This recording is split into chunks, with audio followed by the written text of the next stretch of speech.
Victorian যুগের এমন একটা কবিতার কথা বলবো আজ, যেখানে এক কবির ব্যক্তিগত কষ্ট হার্টব্রেক জন্ম দিয়েছিল আধুনিক বিশ্ব নিয়ে এক অসাধারণ ভবিষ্যৎবাণীর।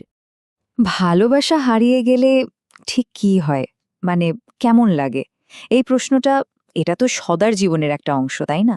আর ঠিক এই অনুভূতিটাই লক্সলি হল কবিতার একেবারে কেন্দ্রে। কিন্তু মজার ব্যাপার হলো, এক কবি এই হার্টব্রেকটাকে শুধু কষ্টেই আটকে রাখেননি। তিনি এটাকে শক্তিতে বদলে দিয়েছিলেন, আর তা দিয়ে এঁকেছিলেন ভবিষ্যতের এক অবিশ্বাস্য ছবি। চলুন তাহলে সেই গল্পটাই শোনা যাক। তো কে ছিলেন এই কবি? চলুন প্রথমে পরিচিত হওয়া যাক কবিতার স্রষ্টার সাথে। তার নাম লর্ড অ্যালফ্রেড টেনিসন। ভিক্টোরিয়ান ইংল্যান্ডের একজন কিংবদন্তি তিনি। পোয়েট লরিয়েট এই উপাধিটা পেয়েছিলেন টেনিসন। এটা কিন্তু যে সে সম্মান নয়, এটা ছিল জাতীয় কবির সর্বোচ্চ সম্মান। দেশের রাজা বা রানী নিজে তাকে বেছে নিতেন বিশেষ বিশেষ সরকারি অনুষ্ঠানের জন্য কবিতা লেখার জন্য। শুধু এখানেই শেষ না, রানী ভিক্টোরিয়া নিজে তাকে লর্ড উপাধি দিয়েছিলেন, ভাবা যায়? এর ফলে তিনি ইংল্যান্ডের অভিজাত সমাজের অ্যারিস্টোক্রেসির একজন সদস্য হয়ে যান। তার জীবনটা ছিল একেবারে সাফল্যে মোড়া। একবার টাইমলাইনটা দেখুন। 1809 সালে জন্ম, আর মাত্র ২৬ বছর বয়সে তিনি লিখে ফেলেন লক্সলি হলের মতো একটা মাস্টারপিস। এরপর তো শুধুই ওপরে ওঠা। 1850-এ হলেন পোয়েট লরিয়েট, আর 1884-তে পেলেন লর্ড উপাধি। সত্যি, ভিক্টোরিয়ান সাহিত্যে তিনি এক কিংবদন্তি হয়েই থেকে গেছেন। কিন্তু এত সাফল্যের পেছনের গল্পটা কি? এই কবিতার জন্ম হয়েছিল টেনিসনের একদম ব্যক্তিগত একটা যন্ত্রণা থেকে। তার প্রথম প্রেম ছিল এমিলি সেলুডের সাথে, আর সেই সম্পর্কটা যখন ভেঙে যায়, সেই তীব্র কষ্টটাই তাকে এই কবিতা লিখতে একরকম বাধ্য করে। তাই এটা শুধু একটা কবিতা না, এটা আসলে তার নিজের ভাঙার হৃদয়ের গল্প। আচ্ছা, এবার তাহলে কবিতার ভেতরে ঢোকা যাক। দেখি এর মধ্যে কি নাটকীয়তা অপেক্ষা করছে। কবিতার একটা লাইন আছে যা অসাধারণ। কষ্টের মধ্যে সবচেয়ে বড় কষ্ট হল আনন্দের সেই পুরনো দিনের কথা মনে করা। ব্যাপারটা ঠিক তাই, তাই না? যখন মন খারাপ থাকে, পুরনো ভালো স্মৃতিগুলোই যেন আরও বেশি করে কষ্ট দেয়। কবিতার যিনি বক্তা, তার মনের অবস্থাটা যেন একটা রোলার কোস্টারের মতো। প্রথম ধাপে তিনি তার কাজিন অ্যামির সাথে কাটানো সুন্দর দিনের স্মৃতিতে ডুবে যান, কিন্তু দ্বিতীয় ধাপে সব ওলটপালট। জানতে পারেন যে অ্যামি পরিবারের চাপে আর সামাজিক স্টেটাসের জন্য অন্য কাউকে বিয়ে করেছে। ব্যাস, তার মধ্যে জন্ম নেয় তীব্র রাগ। তৃতীয় ধাপে তিনি পুরো সমাজ ব্যবস্থার উপর ক্ষোভ উগরে দেন, যেখানে ভালোবাসার চেয়ে টাকা পয়সার দাম বেশি। আর সব শেষে চতুর্থ ধাপে এই ব্যক্তিগত যন্ত্রণা থেকেই তিনি ভবিষ্যতের দিকে তাকান আর অবিশ্বাস্য সব স্বপ্ন দেখতে শুরু করেন। সমাজের ওপর তার এই রাগটা একটা লাইনে একেবারে স্পষ্ট। অভিশাপ সেই সামাজিক প্রথাকে যা তরুণদের স্বপ্নকে পিষে ফেলে।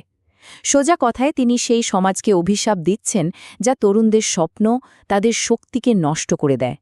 যে সমাজ আবেগের চেয়ে টাকাকেই বড় করে দেখে। বক্তার মনের মধ্যে যে একটা যুদ্ধ চলছিল, সেটা এখানে খুব পরিষ্কার। একদিকে দেখুন কষ্ট ভরা অতীত, অ্যামির স্মৃতি, মন ভাঙার যন্ত্রণা, আর এমন একটা সমাজ যা চলে শুধু সোনার চাবি বা টাকা পয়সার জোরে। আর ঠিক তার উল্টো দিকে আছে ভবিষ্যতের আশা, বিজ্ঞানের জয়, পৃথিবী জুড়ে একটা বড় পরিবর্তনের স্বপ্ন। আর এই ব্যক্তিগত কষ্ট থেকে বেরিয়ে এসেই কবিতার বক্তা যা করেন, সেটাই এই কবিতাকে একেবারে অন্য মাত্রায় নিয়ে যায়। তিনি দেখতে শুরু করেন ভবিষ্যতের এক অসাধারণ ছবি। তার এই ভবিষ্যতের স্বপ্নটা শুরুই হয় একটা দুর্দান্ত লাইন দিয়ে। আমি ভবিষ্যতের গভীরে ডুব দিলাম, যতদূর চোখ যায়, আর দেখলাম পৃথিবীর এক মহাজাগতিক রূপ আর তার অবাক করা ভবিষ্যৎ। তিনি যেন বলছেন, আমি ভবিষ্যতে ডুব দিয়েছিলাম আর দেখেছিলাম এই পৃথিবীর কি অসাধারণ রূপ হতে চলেছে। এবার দেখুন কি অবাক করা ব্যাপার। সালটা মনে রাখতে হবে 1835। সেই সময়ে বসে টেনিসন কি কল্পনা করেছিলেন। তিনি দেখেছিলেন আকাশে উড়োজাহাজে করে ব্যবসা বাণিজ্য হচ্ছে, আজকের এয়ার কার্গোর মতো। তিনি দেখেছিলেন আকাশে যুদ্ধ হচ্ছে, এয়ার নেভি বা বিমানবাহিনীর লড়াই। এমনকি তিনি সারা বিশ্বের জন্য একটাই সংসদ বা সরকারের স্বপ্নও দেখেছিলেন, যা শুনলে আমাদের আজকে জাতিসংঘের কথাই মনে পড়ে, তাই না? কিন্তু প্রশ্ন হল, প্রায় 200 বছর পরেও এই কবিতাটা কেন এত প্রাসঙ্গিক? কেন এটা আমাদের মনকে আজও নাড়া দেয়? এর আসল কারণটা কি? এর কারণ হল কবিতাটা ব্যক্তিগত কষ্টের কথা বলেও শেষ পর্যন্ত থেমে থাকে না। এটা আমাদের সামনে এগিয়ে যাওয়ার কথা বলে। এর শেষ বার্তাটাই হল আশা। এই মহান বিশ্ব অবিরাম ঘুরতে থাকুক পরিবর্তনের সুরেলা পথে। মানে সব কিছুর পরেও এই পৃথিবীটা যেন পরিবর্তনের পথে এগিয়ে চলে। তাহলে লক্সলি হল থেকে আমরা কি পেলাম? প্রথমত, এটা প্রেম হারানোর এক চিরকালীন গল্প। দ্বিতীয়ত, এটা সমাজের টাকা পয়সা আর স্ট্যাটাসের মোহ নিয়ে একটা কড়া সমালোচনা। তৃতীয়ত, এটা বিজ্ঞান, প্রগতি আর ভবিষ্যতের ওপর এক গভীর বিশ্বাসের কথা বলে। আর সব শেষে এটা দেখায় যে স্মৃতি কতটা অদ্ভুত, কখনো সেটা আমাদের শান্তি দেয়, আবার কখনো অভিশাপ হয়ে দাঁড়ায়। সবশেষে একটা প্রশ্ন আমাদের ভাবায়, আমাদের জীবনের সবচেয়ে বড় কষ্টগুলোই কি আমাদের সবচেয়ে বড় স্বপ্নগুলো দেখার অনুপ্রেরণা হতে পারে? লক্সলি হল কবিতাটা আমাদের এই গভীর প্রশ্নের সামনেই দাঁড় করিয়ে দেয়।